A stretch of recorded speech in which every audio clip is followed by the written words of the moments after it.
দেশে এবং দেশের বাইরে যে যে প্রান্ত থেকে আমাদের এই অনুষ্ঠান দেখছেন, আপনাদের প্রত্যেককে একরাশ প্রীতি এবং শুভেচ্ছা জানিয়ে শুরু করছি দেশ বিদেশের ইতিহাস, ঐতিহ্য আর সংস্কৃতি নিয়ে বিটিভির সাপ্তাহিক আয়োজন এ সপ্তাহের সংস্কৃতি। পুরো অনুষ্ঠান জুড়ে সাথে আছি আমি ফয়জুল্লাহ সাইদ।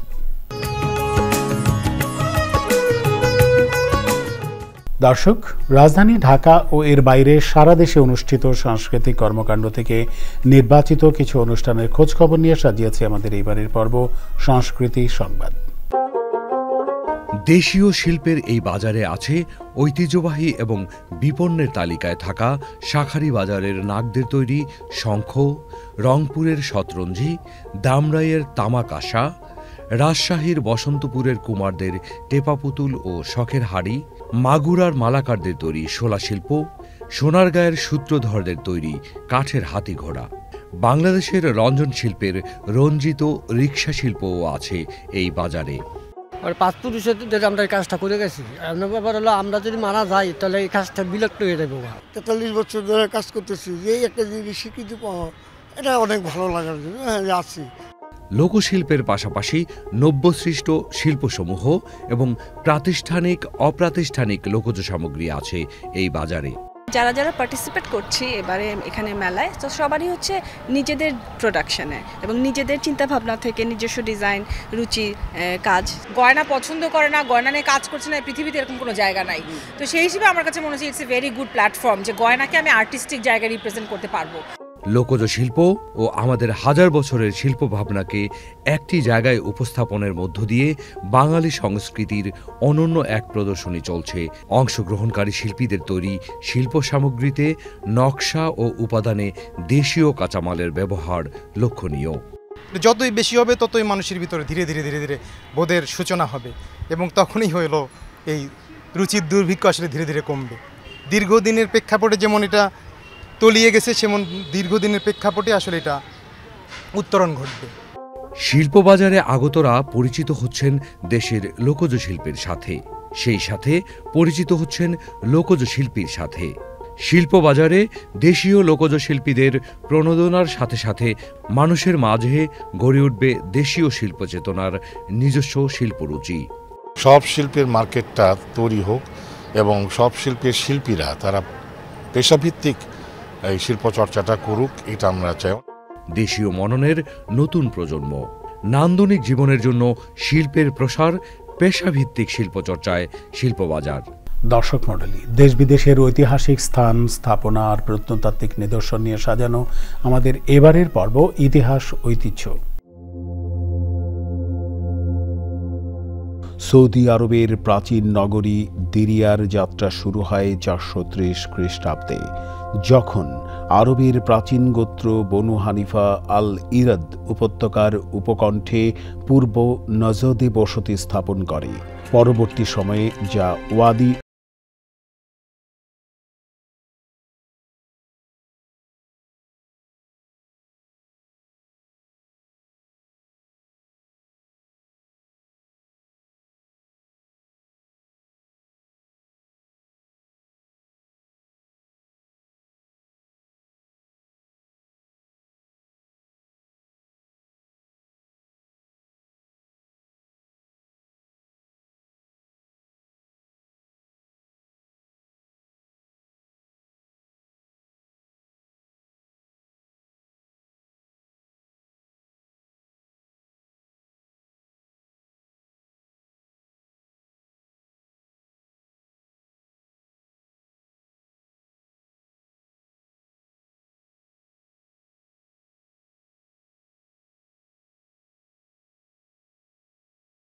আধুনিক সৌদি আরবের প্রতিষ্ঠাতা। দিরিয়ার প্রতিষ্ঠা ছিল আরব উপদ্বীপের রাজনীতিতে একটি বাঁকবদল।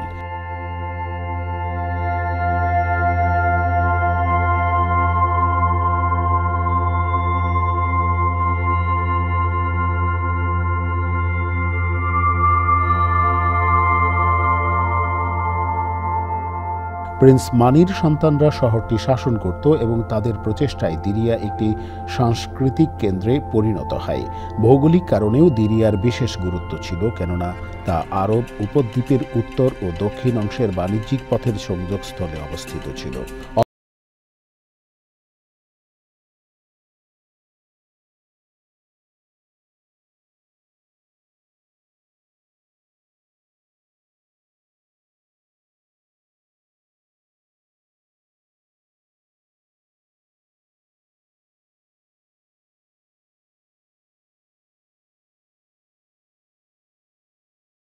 সৌদি রাষ্ট্রের গোড়াপত্তন করলে দিরিয়াকে সৌদি আরবের রাজধানী ঘোষণা করা হয়। রাজধানী হিসেবে গড়ে তুলতে প্রয়োজনীয় পদক্ষেপ নেওয়া হয়।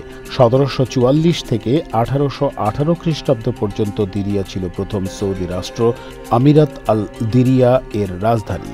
যদিও 1932 সালের আগে সৌদি আরবের বর্তমান শাসক পরিবারকে নানা ধরনের উত্থান পতনের মধ্য দিয়ে যেতে হয়, তবু সৌদি রাষ্ট্রের প্রথম পর্বে দিরিয়ার উন্নয়নে তাদের প্রচেষ্টা অবশ্যই প্রশংসার দাবিদার।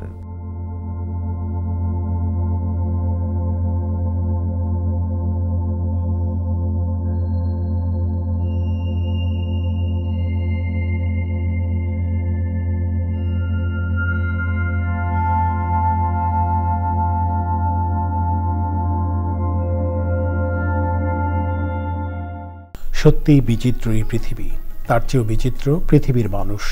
বৈচিত্র্যপূর্ণ এই পৃথিবীতে বিচিত্র মানুষের নানান কাজকর্ম বা প্রকৃতির লীলাখেলা কখনো কখনো সংবাদের শিরোনাম হয়। বিশ্বের বিস্ময় জাগানিয়া এরকম নানান ঘটনা প্রবাহ নিয়ে সাজানো আমাদের এবারের পর্ব আজব হলেও সত্যি।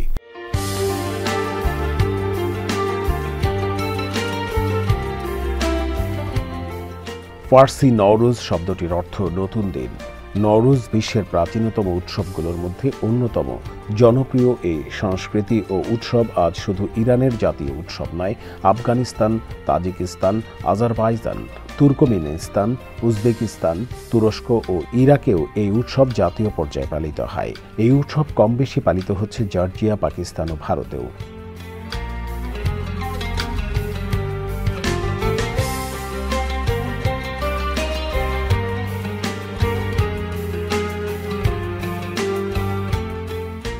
সাধারণত 20 বা 21শে মার্চ ফার্সি নববর্ষ শুরু হয়। বসন্ত ঋতু শুরু হওয়ার সাথে সাথে শুরু হয় এই নববর্ষ।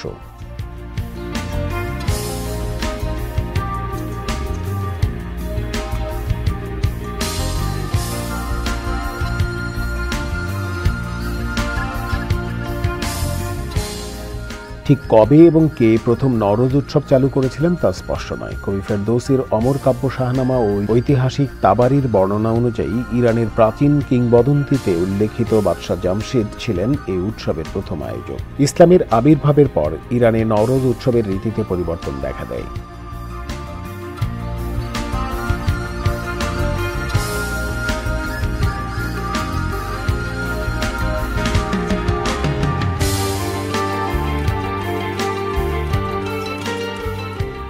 ইসলামী আচার অনুষ্ঠান যুক্ত হয় এই উৎসবের সাথে। মুসলমানরা বসন্ত ঋতুতে গাছপালায় পুনরায় সবুজ হাওয়াকে পরলৌকিক জীবনের প্রমাণ বলে মনে করেন।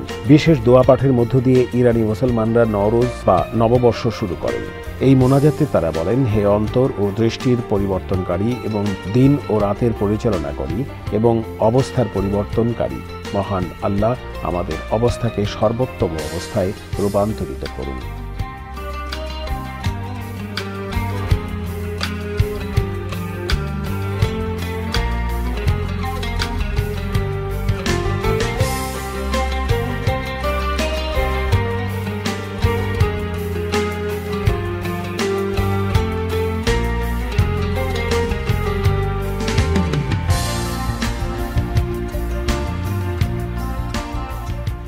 ফার্সি প্রথম মাস বা ফারভার দিন মাসের 1 তারিখ থেকে শুরু হয় নওরোজ উৎসব এবং শেষ হয় 13 তারিখে। 13 তারিখে ইরানি কেউই ঘরে থাকে না। তারা সেদিন ঘরের বাইরে বিভিন্ন দর্শনীয় স্থান ও মনোরম প্রাকৃতিক স্পটে সময় কাটান। বিশেষ করে উদ্যান, ঝর্ণা, পাহাড়, পার্ক এসব স্থানে তারা তাদের চাদর বিছিয়ে বা তাঁবু খাটিয়ে খোশ গল্প করে এবং মজাদার খাবার খেয়ে সময় কাটান।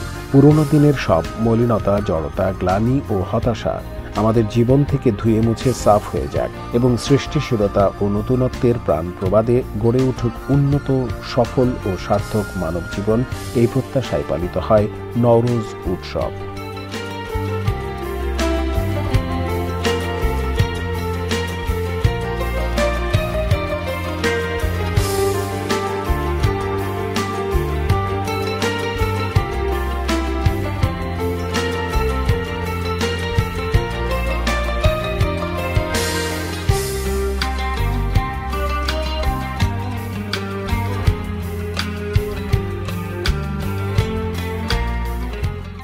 নানা চড়াই উতরাই পেরিয়ে আমাদের চলচ্চিত্র হাঁটতে শুরু করেছে সমৃদ্ধির পথে।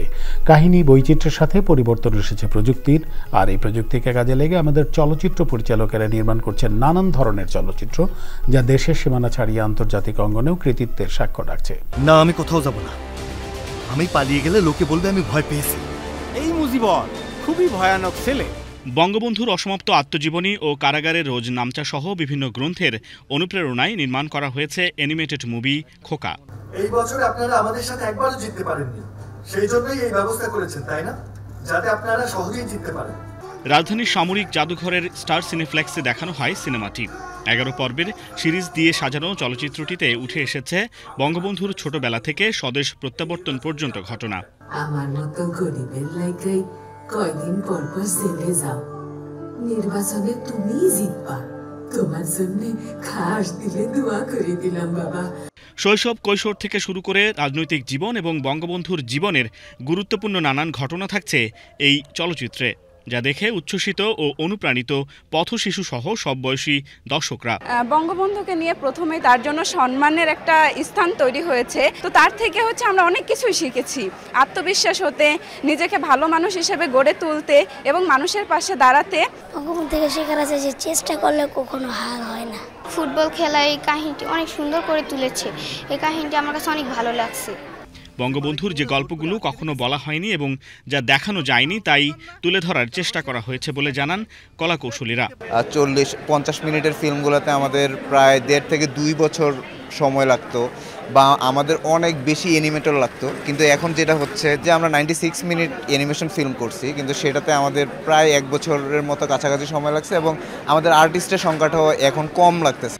সংশ্লিষ্টরা জানান, টুঙ্গিপাড়ায় জন্মের পর আস্তে আস্তে বড় হয়ে কিভাবে খোকা থেকে মুজিব, মুজিব থেকে মুজিব ভাই থেকে বঙ্গবন্ধু এবং বঙ্গবন্ধু থেকে জাতির পিতায় পরিণত হলেন, সেটিও উঠে এসেছে চলচ্চিত্রে। পরিকল্পনা আছে যে আমরা ইংরেজি সাবটাইটেলও ভবিষ্যতে দেব, যাতে ইন্টারন্যাশনাল গ্লোবাল অডিয়েন্সের কাছেও আমরা এই অ্যানিমেশন ফিল্ম খোকাটাকে তুলে ধরতে পারি। সবাইকে অনুরোধ করব যে এটা যেন তারা দেখায়, কারণ এইটার আমরা কপিরাইট রাখছি না, আমরা এটা উন্মুক্ত করে দেব। পাশাপাশি আমরা শিক্ষা মন্ত্রী মহোদয়, প্রাথমিক গণশিক্ষা প্রতিমন্ত্রী মহোদয়, সমাজ কল্যাণ মন্ত্রী মহোদয় সহ অন্যান্য যে সকল শিক্ষা প্রতিষ্ঠানে যারা নেতৃত্ব দেয় তাদেরকে আমরা অনুরোধ করব যে এটি যেন তারা প্রদর্শন করে। দেশের জনসাধারণ ও নতুন প্রজন্মকে মানবিক হতে এবং দেশপ্রেমে উদ্বুদ্ধ করতে অ্যানিমেটেড চলচ্চিত্রটি বিশেষ অবদান রাখবে বলেও জানান সংশ্লিষ্টরা। শেখ মুজিবকে প্রলোভন দেখিয়ে কোনো লাভ নেই। ইস্ট পাকিস্তান কা শেখ মুজিব বহুত আজিম লিডার বান গিয়া কে। দেশীয় চলচ্চিত্রের পর এবার আমরা দৃষ্টি দিতে চাই বিশ্ব চলচ্চিত্রের দিকে। দর্শক, বিশ্ব চলচ্চিত্র মানেই হলিউড বা বলিউডের সেই সব সাড়া জাগানো ছবি, যে ছবিগুলো দেখবার জন্য আমরা অধীর আগ্রহে অপেক্ষার প্রহর করি। দর্শক, হলিউডের যে সমস্ত ছবি দেখতে দর্শকরা মুখী আছেন, সেই সমস্ত চলচ্চিত্র নিয়ে আমাদের আজকের পর্ব। In this arena, we fight for more than survival.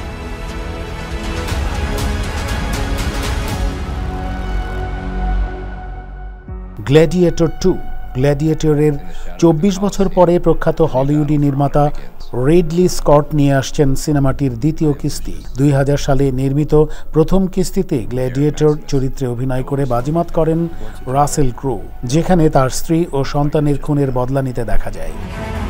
From a slave to a gladiator, I fight for my freedom. এবার ঘটনা প্রবাহ শুরু হবে প্রথম ছবির অনেক বছর পরে, যেখানে আফটারসান অভিনেতা পল ম্যাকসন থাকবেন লুসিয়াক নামক কেন্দ্রীয় চরিত্রে। পাশাপাশি কনি নিয়েলসনকে দেখা যাবে লুসিয়ার ছেলে চরিত্রে এবং কমোডোসের ভাতিজা রূপে অভিনয় করবেন ওয়াকিন ফিনিক্স। এটি এবছরের নভেম্বরের 22 তারিখে সারা বিশ্বে ওয়ার্ল্ড প্রিমিয়ার হবে।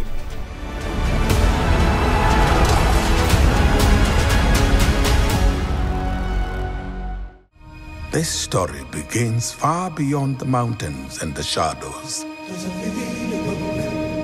মুসাফা দ্য লায়ন কিং 2019 সালে মুক্তি পাওয়া live action cinema the lion king এর প্রিকুয়েল হবে এটি। 1994 সালে বিখ্যাত animation classic the lion king এর প্রেক্ষাপটে ব্যারি জেনকিন্স নির্মিত 20 ডিসেম্বর মুক্তি প্রতীক্ষিত এই ছবিতে লায়ন কিং খ্যাত মুসাফার উত্থানকাল তুলে ধরা হবে।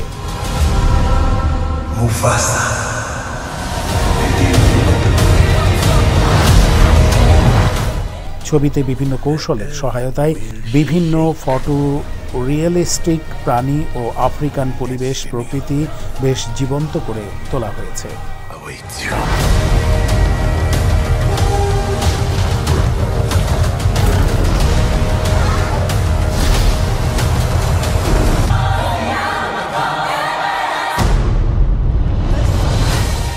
চলতি সপ্তাহে আলোচিত গান নিয়ে সাজানো আমাদের এবারের পর্ব এ সপ্তাহের গান। আজ থাকছে ইমরানের নতুন। দেখতে শেষ হয়ে গেল আমাদের আজকের আয়োজন। দেখা হবে আগামী পর্বে এই দিনে এই সময়ে বিটিভি এবং বিটিভি ওয়ার্ল্ডের পর্দায়। সে পর্যন্ত আপনারা সবাই ভালো থাকুন, সুস্থ থাকুন এবং নিরাপদে থাকুন, এই শুভকামনায় শেষ করছি আমাদের আজকের অনুষ্ঠান এ সপ্তাহের সংস্কৃতি।